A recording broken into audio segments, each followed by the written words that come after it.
उपस्थितांनो,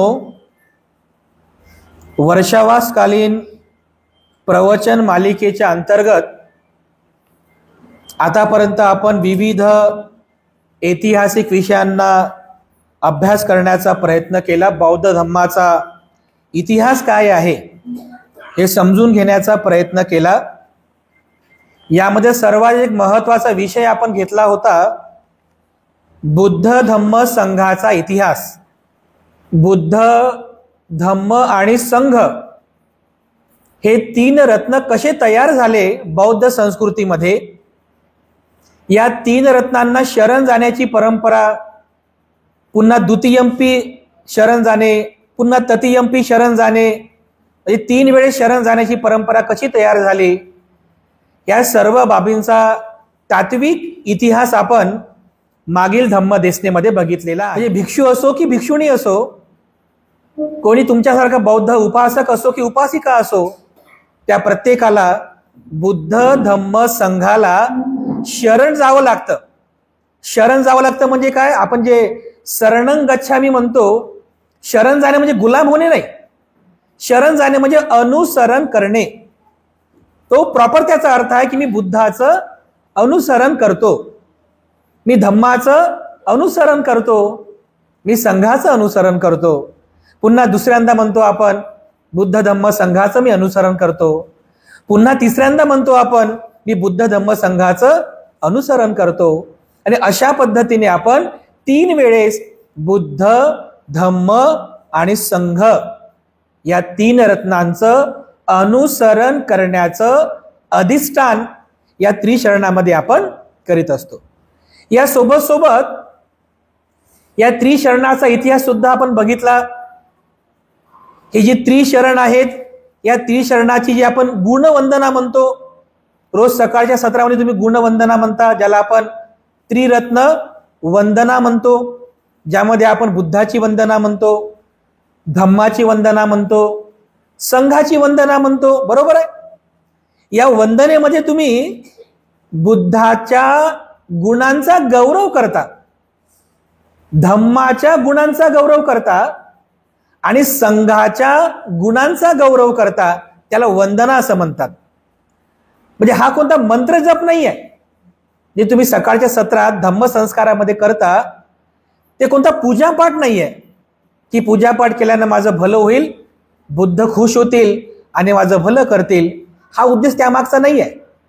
आपण धम्म संस्कारामध्ये जे शील ग्रहण करतो, बुद्ध धम्म संघाची आपण जी वंदना म्हणतो, ही वंदना म्हणजे पूजापाठ नाही आहे, ही वंदना म्हणजे कोणत्या प्रकारचा मंत्र जप नाही आहे, ही वंदना म्हणजे गुणांचा गौरव करणे आहे। हे पुन्हा पुन्हा लक्षात घ्या, गुणांचा गौरव करणे। बुद्धामध्ये जे सद्गुण आहेत त्यांचा गौरव करणे म्हणजे बुद्ध वंदना होय। धम्मामध्ये जे गुण सांगितलेले आहेत त्या गुणांचा गौरव करणे म्हणजे धम्म वंदना होय। आणि संघामध्ये जे गुण सांगितलेले आहेत त्या गुणांचा गौरव करणे म्हणजे संघ वंदना होय। हे तुम्ही रोज म्हणता, रोज सकाळच्या प्रहरामध्ये तुम्ही म्हणता बुद्ध धम्म संघाची गुणांची वंदना, गुणांचा गौरव तुम्ही करता। आणि याही पेक्षा सर्वात महत्वाचं तुम्हाला सांगतो, जे तुम्ही सकाळी म्हणता ना, इतिपिसो भगवा अरहं वगैरे, स्वाखातो भगवता धम्मो, सुपटिपन्नो भगवतो सावक संघो, हे जे तुम्ही म्हणता ना गुण, ही गुणवंदना, हे गुणवंदना कोणत्या भिक्षूनं तयार केलेली नाही। ही गुणवंदना कोण्या भिक्षुणीनं तयार केलेली नाही किंवा कोणत्या देवानं, कोणत्या ईश्वरानं वगैरे, हा बिलकुल संबंध नाहीये। ही जी बुद्ध धम्म संघ गुणवंदना आहे, ही गुणवंदना स्वतः भगवान बुद्धांनी सांगितलेली आहे, स्वतः बुद्धानं सांगितलेली आहे। याबद्दल सुद्धा एक प्रवचन मी तुम्हाला मागच्या काही धम्मदेशमध्ये केलं होतं। स्वतः बुद्धांनी सांगितलेलं आहे आनंदाला उपदेश करताना की जो कोणी भिक्षू असो की भिक्षुणी, जो कोणी उपासक असो की उपासिका, जो कोणी अनुयायी आपल्या जीवनामध्ये चार गोष्टींचा गौरव करेल, गौरव करेल. गौरव म्हणजे कसा? त्यांच्या गुणांची वंदना करेल. कोणते कोणते 4 गुणांचं? पहिलं बुद्ध, धम्म, संघ आणि चौथं सांगितलेलं आहे शील. बुद्ध, धम्म आणि संघ आणि शील या 4 तत्वांचं जे कोणी गौरव करतील त्यांचं मंगल होईल, त्यांना सुगतीचा लाभ होईल, हे स्वतः बुद्ध सांगतात. आणि त्यांनीच त्या बुद्धामध्ये असणारे गुण, किती गुण आहेत? 9. तुम्ही जी बुद्ध वंदना म्हणता ना, बुद्ध गुणांची वंदना, त्यामध्ये बुद्धांमध्ये ठायी असणाऱ्या 9 गुणांचं वर्णन केलेलं आहे.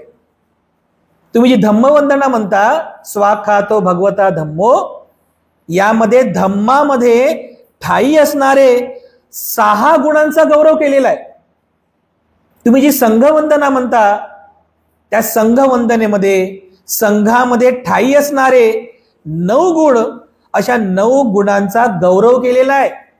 म्हणजे बुद्धामध्ये 9 गुण, धम्मामध्ये 6 गुण आणि संघामध्ये 9 गुण, अशा 24 गुणांनी युक्त बुद्ध, धम्म, संघ म्हणजे त्रिरत्न हे युक्त आहेत. बघा, याबद्दलच्या धम्मदेशना अगोदर पण झालेले आहेत.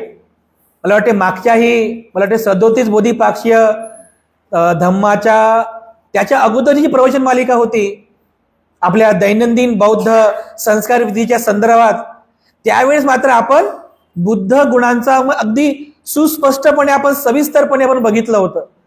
धम्मामधल्या 6 गुणांना सविस्तरपणे बघितलं होतं, पण वर्षावासाचा कालावधी संपला होता, त्यामुळे संघामध्ये असणाऱ्या 9 गुणांना आपण सविस्तरपणे बघू शकलो नाही.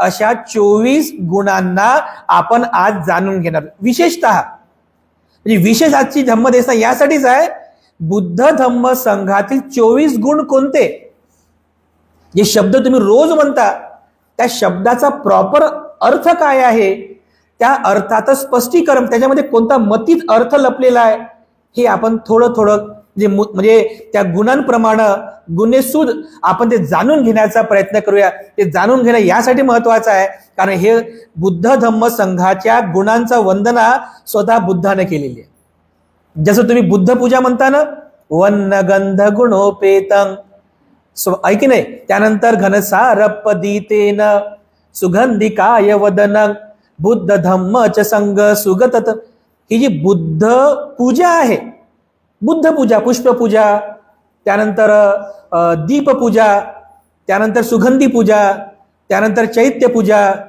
त्यानंतर मग कोणती वंदना, यस समूले बोधिपूजा, ही जी पूजा जी आहे, ही पूजा भगवान बुद्धांचं वचन नाहीये. जसं बुद्ध धम्म संघाची वंदना बुद्धाच्या मुखातून निघालेले वचन आहेत, हे बुद्धाच्या मुखातून निघालेले वचन आहेत, पण बुद्ध पूजा जी तुम्ही म्हणता ते बुद्ध वचन नाहीये.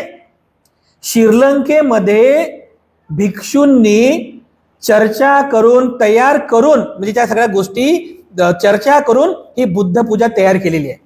तुम्ही चैत्यवंतरेमध्ये श्रीलंकेचा उल्लेख करता ना, लंकाय जंबुदीपे तिदस पुरवरे नागलोके चथुपे, काय आहे? मी मागे पण तुम्हाला सांगितलं, लंकाय, कधी विचार केला? कारण लंका, हे लंका काय आहे? तुम्ही म्हणता ना रोज, लंकाय म्हणजे श्रीलंका. या पूजेमध्ये थायलंडचा उल्लेख नाहीये, म्यानमारचा उल्लेख नाहीये, कोणत्या कोणत्या देशाचा उल्लेख, फक्त श्रीलंकेचा उल्लेख आहे. लंकाय म्हणजे श्रीलंका. म्हणजे तुमच्या लगेच लक्षात येईल की या पूजेमध्ये लंकाय हे श्रीलंकेचा उल्लेख आहे. म्हणजे ही जी पूजा जी आहे, ही पूजा श्रीलंकेमधील भिक्षूंनी तयार केलेली आहे.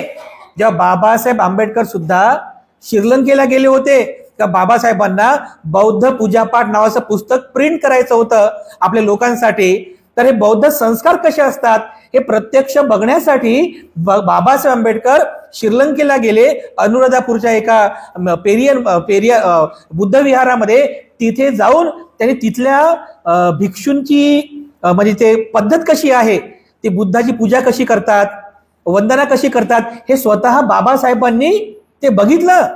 तर जेव्हा बाबासाहेबांनी बघितलं, तर श्रीलंकेमधल्या भिक्षूंमध्ये म्हणजे आपण जी पूजा म्हणतो ना, ती थोडीशीच पूजा आहे, ती थोडीशीच आहे, पण तुम्ही प्रॉपर जर पूजा जर बघाल ना, एखाद्या महापरित्राण पाठाचं पुस्तक बघा, त्याच्यामध्ये आणखी सविस्तर आहे बघा, मोठी पूजा आहे. त्याच्यामध्ये जल पूजा आहे, पाण्याची पण पूजा सांगितलेली आहे आणि विविध प्रकारच्या पूजा सांगितलेली आहे. पण बाबासाहेबांनी त्या सगळ्या पूजा ऐकल्या, बघितल्या, त्याचा अर्थ बघितला आणि नंतर काय केलं, बाबासाहेबांनी त्या पूजा रेकॉर्ड केल्या. त्यावेळेस अशी मोठी फीत असायची, सीडी कशी सीडी गोल, तशा त्या काळामध्ये अशा मोठ्या फीत असायच्या, मोठ्या अशा प्लेट्स असायच्या, रेकॉर्ड केल्या. ते रेकॉर्ड मुंबईला घेऊन आले आणि मग ते ऐकायचं, पॉज करायचं, लिहायचं, पुन्हा ऐकायचं, पॉज करायचं, लिहायचं, असं लिहत लिहत जे बाबासाहेबांना जी पूजा योग्य वाटली ते सर्व बाबासाहेबांनी घेतलं.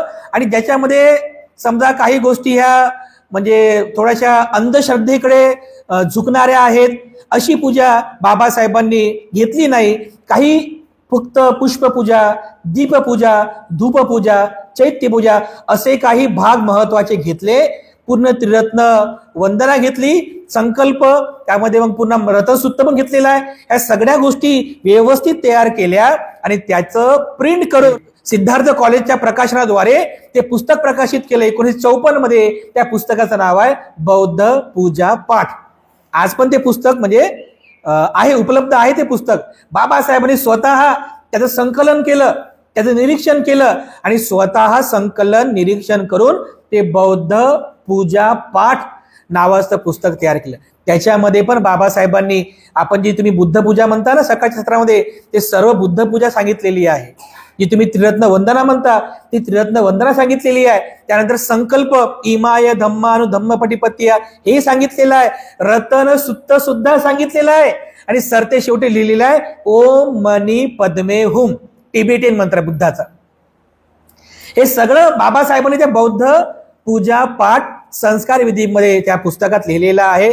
तर मुळात आपण जी बुद्ध धम्म संघ वंदना म्हणतो, या बुद्ध धम्म संघातील बुद्धाचे 9 गुण, धम्माचे 6 गुण आणि संघाचे 9 गुण अशा 24 गुणांचा आपण थोडा थोडा परिचय करून घेऊया, जेणेकरून हा जो चॅप्टर आहे म्हणजे गुण जे आहे ते तुम्हाला खूप व्यवस्थितरित्या समजतील. तर अशा पद्धतीने तुम्ही ह्या सगळ्या गोष्टी बघाव्यात.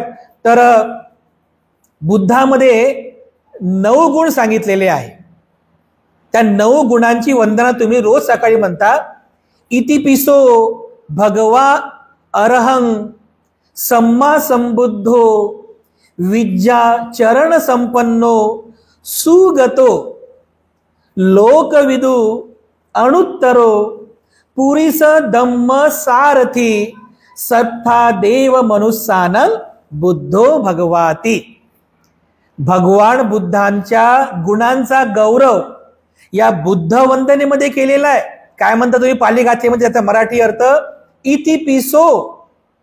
इति म्हणजे असे, इति पिसो असे होते. कोण? बुद्ध जे आहेत कसे होते? इति पिसो भगवा. बुद्ध हे भगवान आहेत. भगवा म्हणजे भगवान. पहिला गुण आहे बुद्धांमधला, बुद्ध भगवान या संज्ञेस परिपूर्णपणे पात्र आहेत.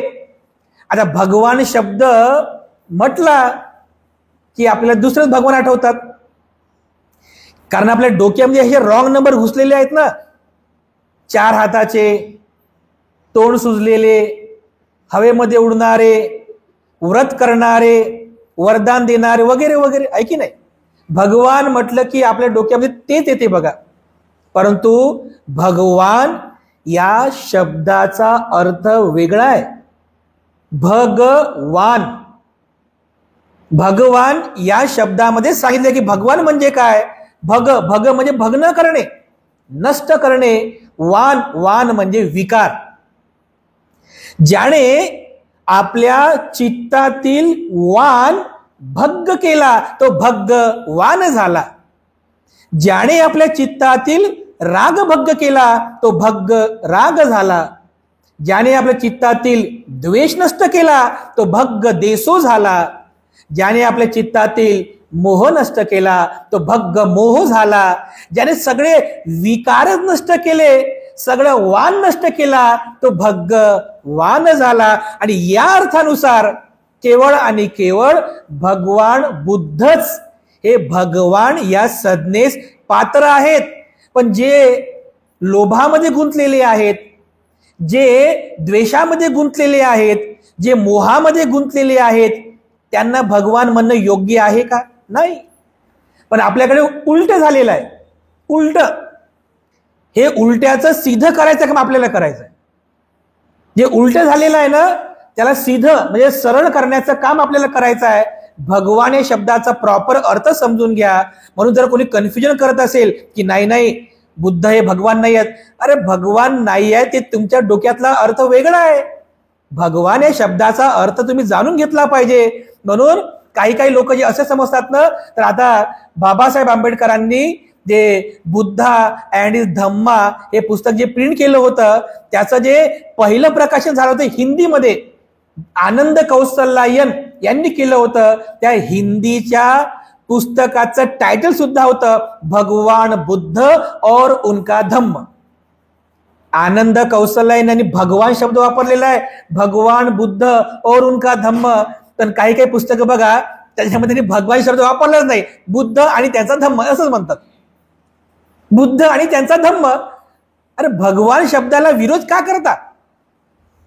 त्याचं अज्ञान आहे बिचारांचं, त्यांचं अज्ञान आहे. म्हणून त्यांचं जे अज्ञान आहे आपलं अज्ञान असू नये. म्हणून भगवान या शब्दाचा व्यवस्थित अर्थ जाणावा. भगवान म्हणजे काय? भगवान म्हणजे ज्यांनी मनातील सर्व विकार नष्ट केले ते भगवान झाले. म्हणून भगवान बुद्धामध्ये हा पहिला गुण आहे. कारण भगवान बुद्ध सर्व प्रकारच्या विकारातून, राग, द्वेष, काम, क्रोध, मोह, माया, दुर्भावना, अहंकार ह्या सगळ्या विकारातून ते मुक्त होते. म्हणून भगवान बुद्ध भगवान या संज्ञेस पात्र आहेत. हा पहिला गुण झाला. दुसरा गुण कोणता आहे? इतिपिसो भगवा अरहंग. बुद्ध हे अरहंत असतात. अरहंग असतात. अरहंत म्हणजे काय? दुःख मुक्तीच्या मार्गातील 10 प्रकारचे जे अडथळे आहेत त्या अडथळ्यांना त्यांनी तोडलं, ते बंधन तोडले. कोणते कोणते आहेत याबद्दल सुद्धा एकदम सविस्तर प्रवचन आपण केलेलं आहे. मागच्या वर्षीच्या आपल्या प्रवचन मालिकेमध्ये आहे. सक्काय दिठ्ठी, विचिकिच्छा, शीलबद्ध परामर्श, पटी, राग, मान, उद्धंच, अविद्या, रूपराग, अरूपराग अशा प्रकारचे 10 अडथळे आहेत. आता हे 10 अडथळे म्हणजे 10 जे विकार आहेत याचं स्पष्टीकरण आता नाही करणार, कारण याचं स्पष्टीकरण अगोदरच्या प्रवचन मालिकेमध्ये केलेलं आहे. आपण ती प्रवचन मालिका पुन्हा पुन्हा ऐका की सक्काय दिठ्ठी म्हणजे काय होते, विचिकिच्छा म्हणजे काय, शीलबद्ध परामर्श म्हणजे काय, रूपराग अरूपराग म्हणजे काय, मान, उद्धच्च, अविद्या हे काय आहे, या सगळ्यांचा प्रॉपर अर्थ आपण प्रवचन मालिकेत सांगितलेला आहे. ही प्रवचन मालिका तुम्ही नक्की पुन्हा पुन्हा ऐकली पाहिजे. या दुःख मुक्तीच्या मार्गातून हे विकार तोडत तोडत, हे बंधन तोडत तोडत एक अनुयायी म्हणजे एक धम्म अनुयायी अगोदर श्रोतापन्न होतो, पहिली पायरी दुःख मुक्तीची. नंतर आणखी ध्यान मनन चिंतन करत करत दुःख मुक्तीचे हे बंधन तोडत तोडत नंतर पुन्हा तो सकृदागामी होतो. पुन्हा ध्यान मनन चिंतन करत करत अनागामी होतो. पुन्हा ध्यान मनन चिंतन करत करत अरहंत होतो. हे 4 पायऱ्या आहेत दुःख मुक्तीच्या मार्गातील. श्रोतापन्न, सकृदागामी, अनागामी आणि अरहंत. तर हे 4 पायऱ्या म्हणजे काय, कोणत्याही विकार तोडल्यानंतर कोणत्या पायरीवरती आपण पोहोचतो, आपली चित्त अवस्था असते, हे सगळं सविस्तर आपण मागच्या वर्षीच्या आपल्या प्रवचन मालिकेमध्ये केलेलं आहे. तर माझं तुम्हाला नक्की सूचना असेल की आपण नक्की ही प्रवचन मालिका पुन्हा पुन्हा ऐकावी. भगवान बुद्ध हे अरहंत आहेत, अरहंग. कारण भगवान बुद्धांनी चित्तातील दुःख मुक्तीच्या मार्गातील 10 जे विकार आहेत हे विकार नष्ट केलेले आहेत. म्हणून भगवान बुद्ध हे अरहंत आहेत. त्यानंतर तिसरा गुण आहे इतिपिसो भगवा अरहंग सम्मा संबुद्धो, म्हणजे सम्यक संबुद्ध. बुद्ध हे सम्यक संबुद्ध आहेत. का सम्यक संबुद्ध म्हणजे काय? कारण भगवान बुद्धांनी स्वचिंतनातून हे बोधी ज्ञान प्राप्त केलेलं आहे.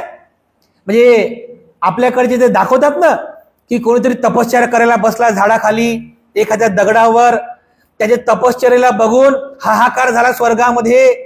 मग स्वर्गातला देव पाहतो की अमका ढमका एक करत आहे तपश्चर्या, खाली उतरतो. मग तो त्याला हात जोडतो, असं हातातून काहीतरी प्रकाश निघते, त्याच्या डोक्यामध्ये घुसते आणि मग त्याला वरदान मिळते, त्याला ज्ञान प्राप्त. असं पिक्चर मध्ये वगैरे दाखवतात, आहे की नाही. बुद्धांना आपण सम्मा संबुद्ध म्हणतो, सम्यक संबुद्ध. सम्यक संबुद्ध याचा अर्थ होतो की कोणी ईश्वरानं, कोणी देवानं किंवा कोणत्या अलौकिक अवतारानं येऊन भगवान बुद्धांना असं ज्ञान दिलं नाही. त्याने स्वचिंतन केलेलं आहे. स्वतःच्या चिंतनातून त्याने जाणलं की मानवी जीवन दुःख आहे, या दुःखाचे कारण आहेत, या कारणांचा निरोध करता येतो. अरे या कारणांचा निरोध करण्याचा पटीपदा म्हणजे मार्ग सुद्धा आहे. आर्य अष्टांगी मार्गाला विशद केलं. बुद्धाने स्वचिंतनातून जे बोधी ज्ञान प्राप्त केलं, दुःख मुक्तीचं ज्ञान प्राप्त केलेलं आहे. हे कोणतं ईश्वरी तत्वज्ञान नाहीये, आहे की नाही. हे कोणतं ईश्वरी तत्वज्ञान नाहीये की ईश्वराने सांगितलेलं आहे तुम्ही मानलंच पाहिजे कारण ईश्वराचा आहे, असं पण बुद्ध कधी म्हणाले नाही. बुद्ध काय म्हणतात, मी स्वतः अनुभवातून हे ज्ञान प्राप्त केलेलं आहे, तुम्ही सुद्धा याचा अनुभव घ्या. म्हणून भगवान बुद्धांना सम्यक संबुद्ध म्हणतात. का म्हणतात सम्यक संबुद्ध?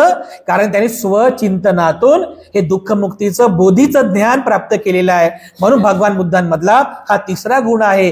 बुद्ध हे सम्यक संबुद्ध असतात.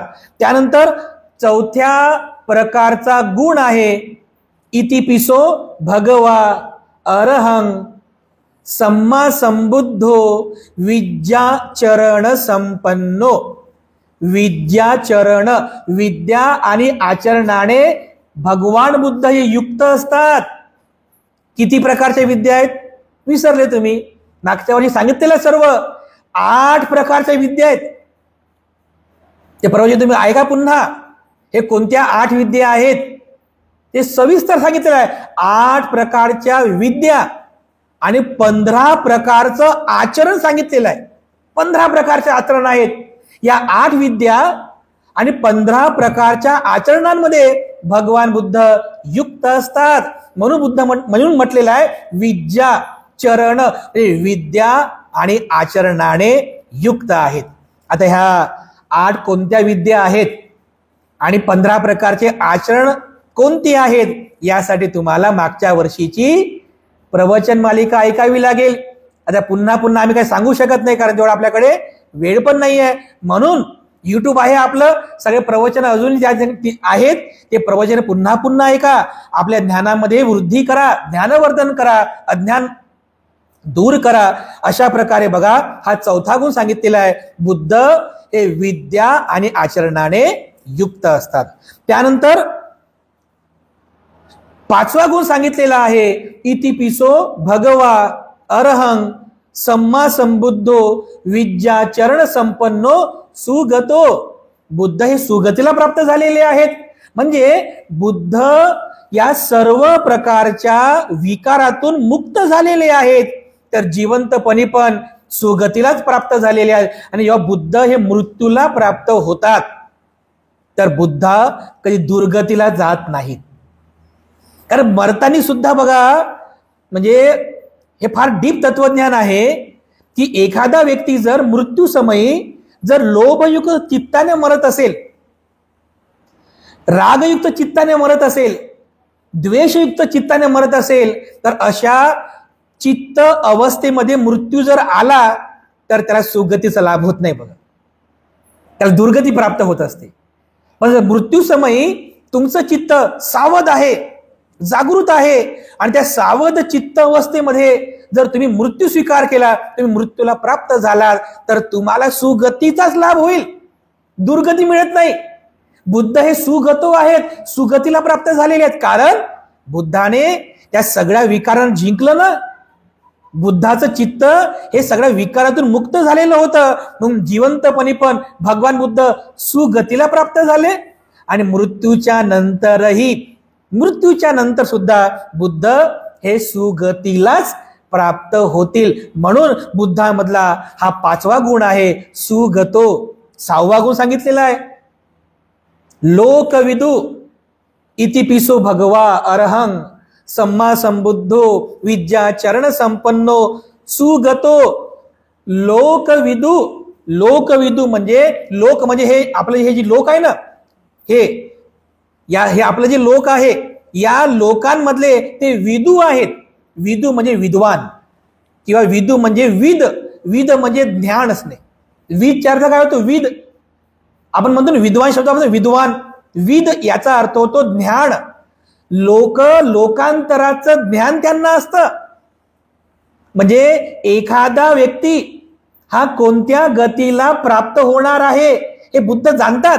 म्हणून बुद्ध हे लोकविदू आहेत. लोकुत्तर म्हणजे हे लौकिक जग आपण पाहतो. एखादा व्यक्ती जन्मास येतो, जीवन जगतो, मरतो, तर त्याला कोणती गती प्राप्त होईल हे सुद्धा बुद्ध जाणतात. लौकिक जगताबद्दल म्हणजे आपलं हे लौकिक जग. आणि लोकुत्तर मृत्यूच्या नंतरही त्याला दुर्गती प्राप्त होईल की त्याला सुगतीचा लाभ होईल हे सुद्धा बुद्ध जाणतात. कारण भगवान बुद्ध लौकिक म्हणजे हे लौकिक जे आपलं हे लौकिक जग आणि लोकुत्तर मृत्यूच्या नंतरचंही जग जे आहे त्याच्याबद्दल सुद्धा बुद्ध जाणतात. म्हणून भगवान बुद्धांना म्हटलेला आहे लोकविदू. हा 6वा गुण सांगितलेला आहे. त्यानंतर 7वा सांगितलेला आहे अनुत्तरो. अनुत्तर आहेत भगवान बुद्ध. अनुत्तर बुद्ध हे अनुत्तर असतात. आणि अनुत्तर का असतात? कारण भगवान बुद्ध एकमेव असे आहेत, एकमेव की ते या लोक समुदायामध्ये जन्म घेतात. म्हणजे आपल्या या लोक समुदायात जन्मास येतात, लहानाचे मोठे होतात आणि या लोक समुदायाला दुःखमुक्तीचा उपदेश करतात, दुःखमुक्तीचा ज्ञान सांगतात. अनुत्तर आहेत. यामुळेच अनुत्तर आहेत बघा. ते शील समाधी प्रज्ञेचं ज्ञान सांगतात कारण ते अनुत्तर आहेत. त्यांना सर्व प्रकारच्या लोकांचं ज्ञान आहे कारण बुद्ध हे अनुत्तर आहेत. यासाठी भगवान बुद्धांमधला हा जो गुण आहे अनुत्तरो. अनुत्तर आहे, सर्वांपेक्षा सर्वश्रेष्ठ आहेत, महान आहेत. हा सर्वोत्तम गुण भगवान बुद्धांमधला आहे.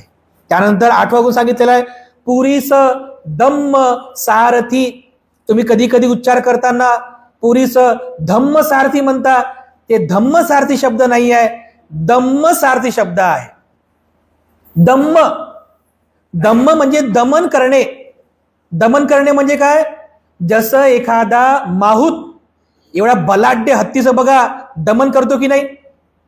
एखादा घोडस्वार त्या घोड्याचं दमन करतो की नाही. किती चेचाळलेला असेल हत्ती किंवा घोडा, पण तो घोडेस्वार तो किंवा माहूत त्या बलाढ्य हत्तीचं सुद्धा दमन करतो, त्याला शांत करतो. अगदी त्याप्रमाणे भगवान बुद्ध पुरीस दम्म सारथी आहेत, पुरुषांचं दमन करणारे.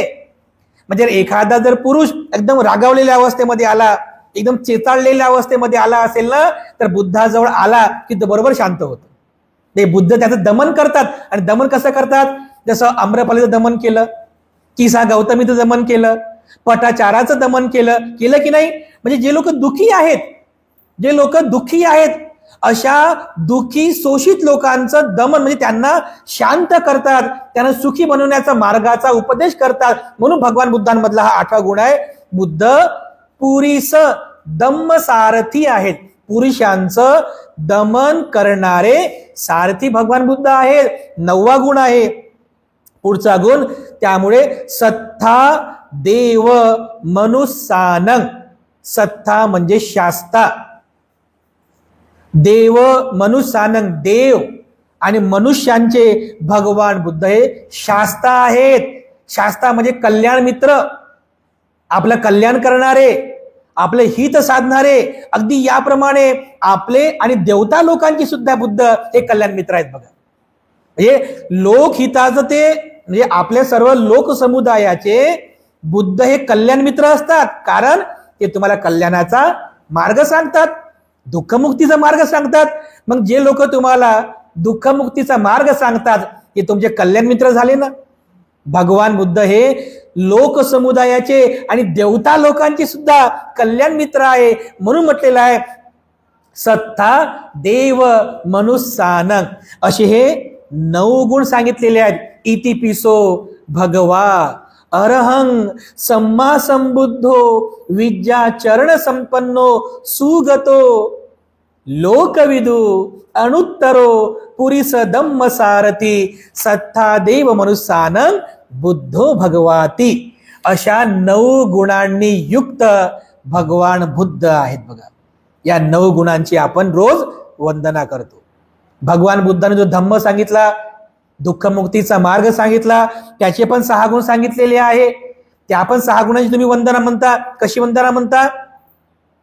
स्वाख्यातो भगवता धम्मो संदिठ्ठिको अकालिको एहि पस्सिको ओपनेयिको पच्चतं वेदितब्बो विन्युहिती. अशी गुणांची वंदना म्हणतात. 6 गुण सांगितलेले आहेत. कोणते कोणते गुण आहेत? धम्माचा पहिला गुण आहे स्वाख्यातो. याचा अर्थ होतो सुविख्यात. भगवान बुद्धांचा धम्म सुविख्यात आहे. सुविख्यात म्हणजे कसा? म्हणजे भगवान बुद्धांनी आपला धम्म अतिशय सुव्यवस्थितपणे मांडलेला आहे. मुद्देसूद, अगदी व्यवस्थितपणे. म्हणजे कसं? दुःख काय आहे, मग त्या दुःखाची कारणं सांगितली. असं बघा, मुद्देसूद बघा. मग त्या कारणांचा निरोध कसा करावा ते सांगितलं. नंतर त्याचा मार्ग सांगितला अगदी व्यवस्थितपणे. असं उबडधाबड नाही, असं तुम्हाला कन्फ्यूज करणारं नाही, तुम्हाला डामाडोल करणारं नाही, तुम्हाला असं दुमत बनवणारं नाही. एकदम सुव्यवस्थित पद्धतीने सांगितलेलं आहे.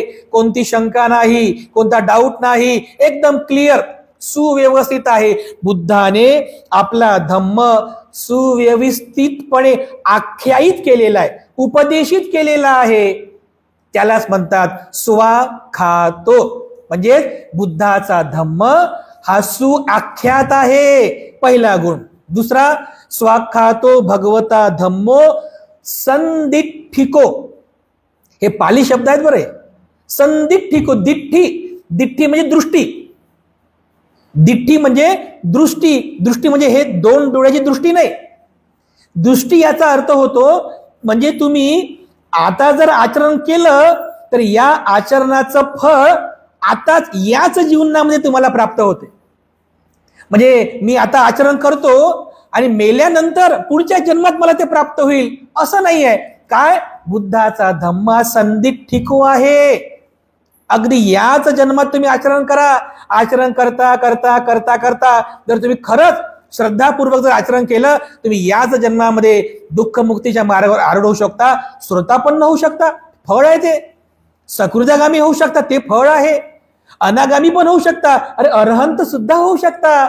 यालाच म्हणतात संदिठ्ठिको. म्हणजे धम्म जो आहे, भगवान बुद्धांचा धम्म हा तात्काळ फळ देणारा आहे. याच जीवनामध्ये तुम्हाला त्याचं फळ प्राप्त होते. म्हणून बुद्धाच्या धम्माचा दुसरा गुण आहे संदिठ्ठिको. तिसरा आहे अकालिको. बुद्धाचा धम्म हा अकालिक आहे. याचा अर्थ होतो कोणत्या काळापुरतं मर्यादित नाहीये, अकालिक आहे. म्हणजे एखाद्या विशिष्ट काळापुरतच त्या धम्माचं आचरण करणारे लोक दुःखमुक्त होतील आणि त्याच्यानंतर होणार नाही असं नाही आहे बघा. कारण बुद्ध काळामध्ये पण अनेक संप्रदाय होते. जसं आपण 62 संप्रदायाचा अभ्यास पाहिला.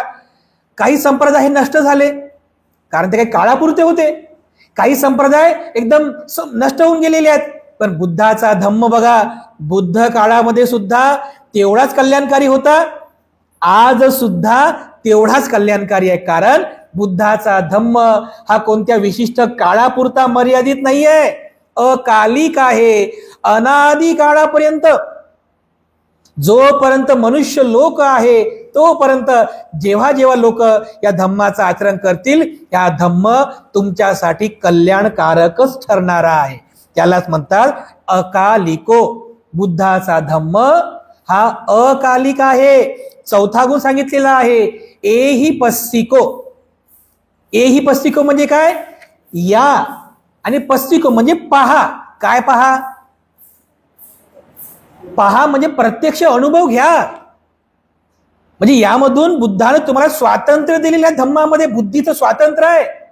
मी सांगतो म्हणून नाही, की मी म्हणतोय तुम्हाला की मी परमेश्वर आहे असं पण नाही, किंवा मी परमेश्वराचा दूत आहे म्हणून तुम्ही ऐका असं पण नाही, किंवा मी परमेश्वराचा दूत आहे आणि मी शेवटचा आहे, माझ्यानंतर कोणी येणार नाही असं पण नाही.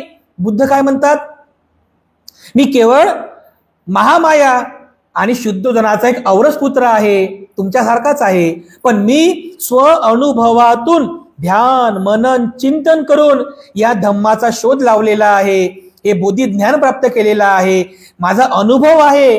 तुम्ही पण या, येही पस्तिको या आणि स्वतः अनुभवा.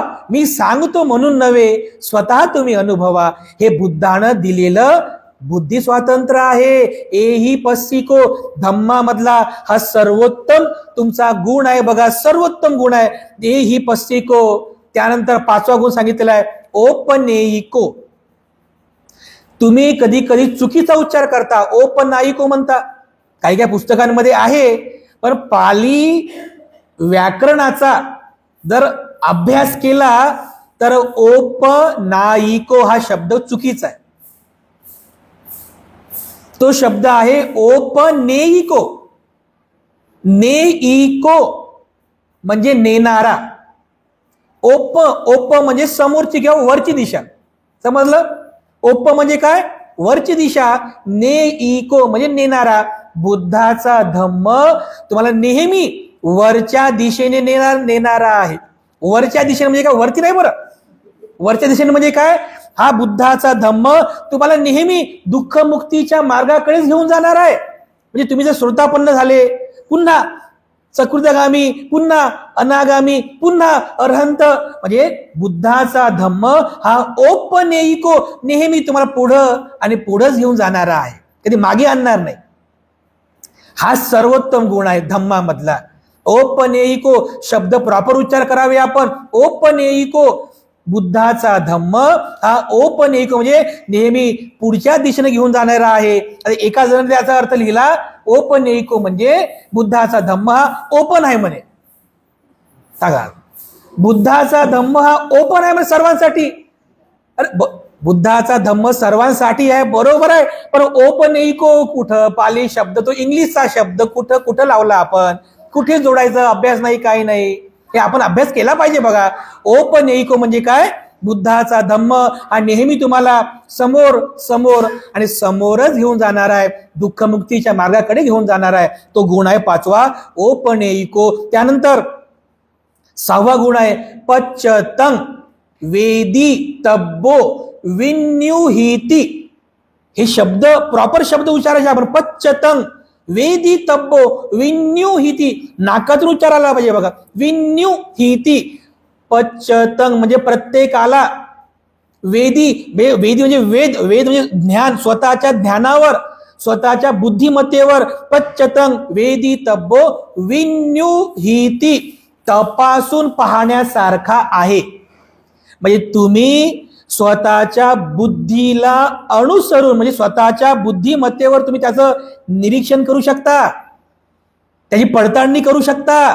म्हणजे मी सांगतो म्हणून नाही, पच्चतं प्रत्येक जण, स्त्री आणि पुरुष, स्त्री आणि पुरुषच नाही, खालच्या जातीचा वरच्या जातीचा, काळा गोरा, श्रीमंत गरीब, कोणी असो, पच्चतं प्रत्येक जण.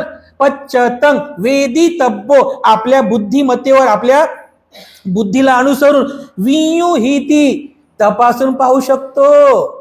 हे किती मोठं स्वातंत्र्य भगवान बुद्धाने दिलेलं आहे. तुम्ही स्वतः, कारण बुद्ध म्हणतात की मनुष्य हा एकमेव असा प्राणी आहे की तो स्वतःच्या बुद्धीचा सदुपयोग करू शकतो. आपल्याकडे बुद्धी आहे ना, मेंदू आहे ना, आपल्याकडे बुद्धी आहे.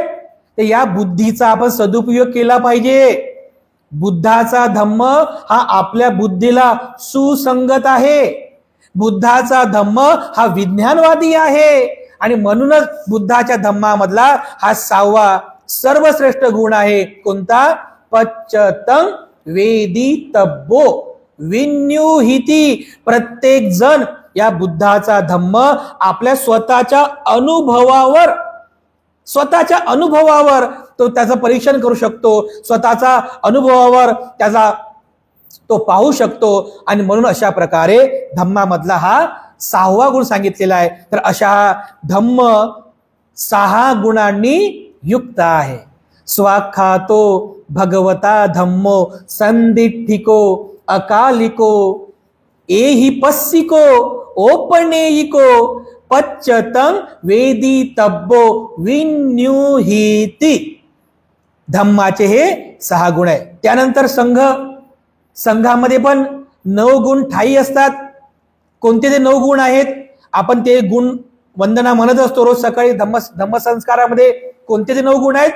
सुपटिपन्नो भगवतो सावक संघो, भगवंतांचा श्रावक संघ कसा आहे? सुपटिपन्नो. पटी म्हणजे प्रवाह, पन्नो म्हणजे मार्ग, पटिपन्नो म्हणजे मार्ग. कोणता मार्ग आहे? सुपटिपन्नो. बुद्धाचा धम्म म्हणजे बुद्धाचा जो संघ आहे हा सुमार्गावर प्रतिष्ठित आहे, कुमार्गावर नाही. कोणता मार्ग आपला? सुपटिपन्नो. सुमार्ग आहे, कुमार्ग नाही आहे. तर बघा, कुमार्गावर चालणारे सुद्धा संघ म्हणजे कुमार्गावर चालणारे सुद्धा संप्रदाय आजही आहेत ना. म्हणजे हिंसा करणारा मार्ग दाखवतात तुम्हाला, चोरी करण्याचा मार्ग तुम्हाला दाखवतात, खोटं बोलण्याचा मार्ग, मद्यपान करण्याचा मार्ग. एक तर आपल्याकडे बाबा फेमस आहे चिलम फुकणारा. आता चिलम गायब झाली. सांगा आता, तो चिलम फुकणाऱ्या आदर्श आपल्यासाठी सुमार्ग आहे की कुमार्ग आहे? कुमार्ग आहे ना. तुम्हाला दुःखमुक्त होण्यासाठी तुम्हाला कोंबडं बकरं कापायचं आहे तर सुमार्ग आहे की कुमार्ग आहे? तर कुमार्ग आहे ना. बुद्धाचा संघ कसा आहे? सुपटिपन्नो, सुमार्गावर प्रतिष्ठित आहे. कारण सुमार्ग कोणता आहे? या सुमार्गामध्ये शील आहे, समाधी आहे, प्रज्ञा आहे. म्हणून बुद्धाचा संघ हा सुपटिपन्नो आहे, कुमार्गावर चालत नाही. हिंसा, चोरी, व्यभिचार, मुसावादा, मद्यपान यापासून परावृत्त राहून बुद्धाचा संघ हा सुपटिपन्नो, सुमार्गावर प्रतिष्ठित आहे. पहिला गुण. दुसरा गुण उजूपटिपन्नो. उजू म्हणजे सरळ, सरळ मार्गावर आहे. उजू म्हणजे सरळ मार्गावर. बुद्धाचा संघ हा सरळ मार्गावर प्रतिष्ठित आहे. सरळ मार्ग कोणता आहे? असं वाकडा तिकडा नाही, सरळ मार्ग. कोणता मार्ग? शीलाचं पालन करता करता. शील सदाचारी बना. पुन्हा तुमचं मन शीलवान झालं की सरळ मार्ग आहे. समाधीचा अभ्यास करा. समाधीचा अभ्यास करता करता प्रज्ञेचा विकास करा. आणि प्रज्ञेचा विकास करता करता आपोआपच ते विमुक्तीकडे तुम्हाला घेऊन जाणार आहे. सोपा सरळ मार्ग आहे बघा, वाकडा तिकडा नाहीये. कोणत्या प्रकारचा चुकीचा म्हणजे असं तुम्हाला संभ्रम निर्माण करणारा मार्ग नाहीये. सरळ मार्ग आहे. शील, समाधी, प्रज्ञा हाच मार्ग आहे बघा. शील, समाधी, प्रज्ञा. शील कशासाठी? समाधीसाठी. समाधी कशासाठी? प्रज्ञेसाठी. आणि प्रज्ञा कशासाठी? विमुक्ती, दुःखमुक्तीसाठी. सुपटिपन्नो, उजूपटिपन्नो हा सरळ मार्ग. या उजूपटिपन्नो या सरळ मार्गावरती संघ प्रतिष्ठित आहे. आय पटिपन्नो. याय, याचा सुद्धा उच्चार प्रॉपर करायचा, पण नाकातून उच्चार आला पाहिजे. कसा? याय. आय नाही. मराठीतला जो अ आहे तो नाही आणि न्याय पण नाही. कसा? याय. नाकातून उच्चार काढा तुम्ही, शिकलं पाहिजे. प्रॉपर उच्चार, पालीचे उच्चार आहे ते. याय पटिपन्नो भगवतो सावक संघो. म्हणजे बुद्धाचा संघ हा न्याय मार्गावर प्रतिष्ठित आहे बघा. न्याय. आणि न्याय कोणता आहे? खालच्या जातीचा असो की वरच्या जातीचा असो, कोणीही असो, काळा असो, गोरा असो, श्रीमंत असो, गरीब असो, कोणी असो, कोणत्या संप्रदायाचा असो, वर्णाचा असो, जातीचा असो, तो ध्यान, मनन, चिंतन करून शील, समाधी, प्रज्ञेच्या मार्गाने तो दुःखमुक्त होऊ शकतो. हा न्याय मार्ग आहे. आणि प्रत्यक्ष बुद्धाने करून दाखवलं ना. बुद्धाने फक्त बोलले नाही तर करून दाखवलं. खालच्या पण जातीचे लोक भिक्षू झाले, ब्राह्मण तर झाले, क्षत्रिय पण झाले, वैश्यही झाले, खालच्या पण जातीचे भिक्षू झाले, तर ध्यान, मनन, चिंतन करून अरहंत झाले. हा न्याय आहे. याय पटिपन्नो भगवतो सावक संघ. बुद्धाचा संघ हा न्याय मार्गावर प्रतिष्ठित आहे. त्यानंतर सामीची पटिपन्नो. सामीची म्हणजे सर्वश्रेष्ठ. कारण या मार्गाशिवाय दुसरा कोणताच मार्ग श्रेष्ठ नाहीये. या मार्गात शील, समाधी, प्रज्ञा आहे. तोच मार्ग आपल्यासाठी सर्वश्रेष्ठ आहे. दुसरा कोणताच मार्ग सर्वश्रेष्ठ असू शकत नाही. आणि म्हणून बुद्धाचा संघ सामीची पटिपन्नो म्हणजे सर्वश्रेष्ठ मार्गावर प्रतिष्ठित आहे. हे 4 गुण झाले. 5वा गुण सुपटिपन्नो भगवतो सावक संघो, उजुपटिपन्नो भगवतो सावक संघो, याय पटिपन्नो भगवतो सावक संघो, सामीची पटिपन्नो भगवतो सावक संघो, यदिदं चत्तारी.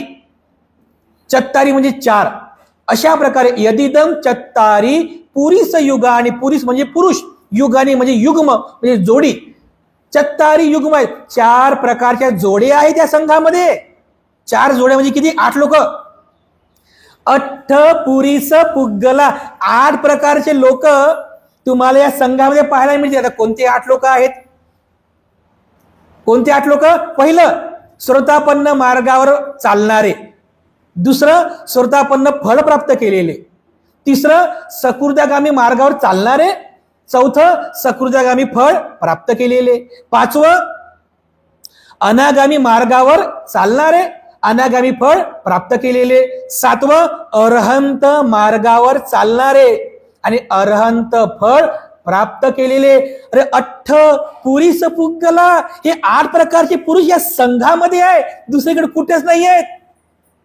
अठ्ठ पुरीस पुग्गला एस भगवतो सावक संघो. 5वा गुण पुढे सांगितलेला आहे. कोणता? आहुनियो. तुम्ही आव्हान देऊ शकता, कोणत्या पण विषयावर आव्हान देऊ शकता, कोणताही विषय असू दे ज्ञानाचा. आहुनियो आव्हान देऊ शकता बुद्धिमत्तेवर.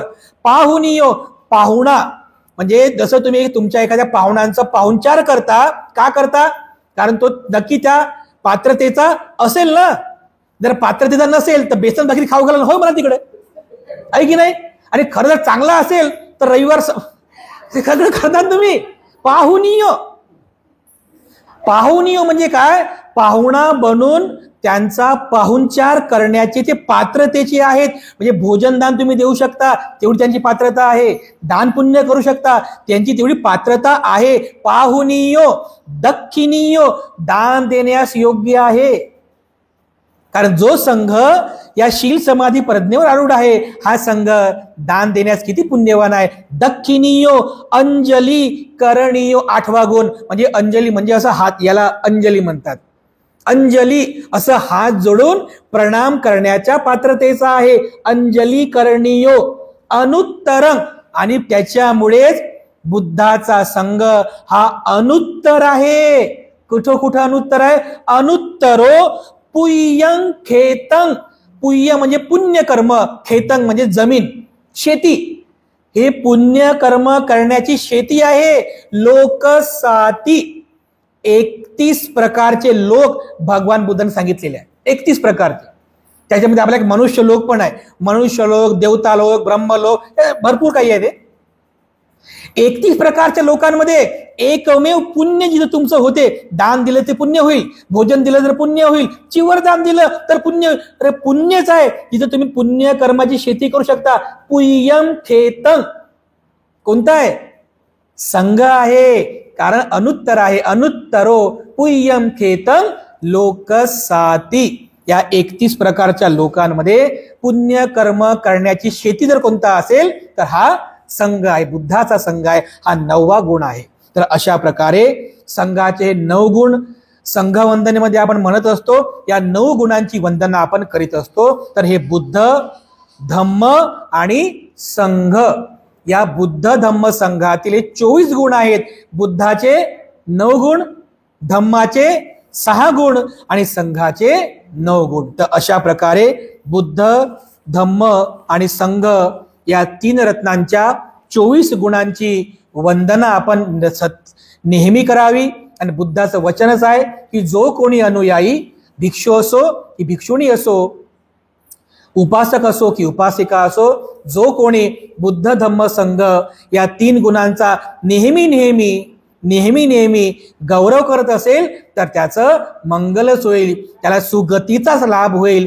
अशा प्रकारे आपण या बुद्ध वचनाचं स्मरण करावं. तेव्हा सरते शेवटी आपल्या सर्वांप्रती मी पुनश्च एकदा मंगल कामना अर्पण करून आजची धम्म देसना या ठिकाणी समाप्त करतो.